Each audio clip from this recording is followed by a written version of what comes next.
How do you manufacture hunger?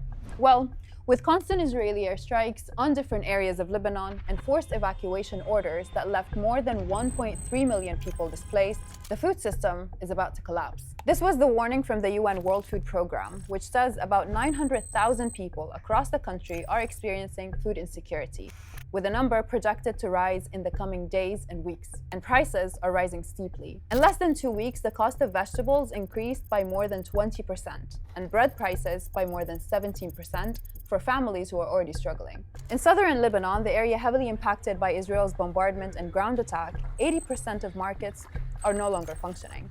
And that's not all. The choke on the Strait of Hormuz means aid is delayed because supply lines would need to reroute over land or go by air freight. But how does a country reach the famine stage?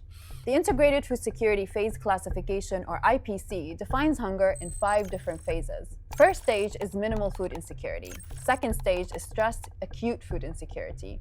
Third stage is crisis, then emergency, and the last one is famine. In a January report by the IPC, it was projected that 18% of the population in Lebanon was expected to be in the crisis or emergency stage by April to July 2026. This report doesn't account for the latest escalations, which could mean that the numbers are much higher. I spoke to Professor Rami Zuraiq in Lebanon about what this means in practice. By depriving people of their ability to purchase food, by depriving them of their ability to access some of their entitlements, land, water, food, what you create is a situation the rich can actually afford food that never stops, while those who are poor increasingly are unable to access. This is not a famine in the strict sense of the term.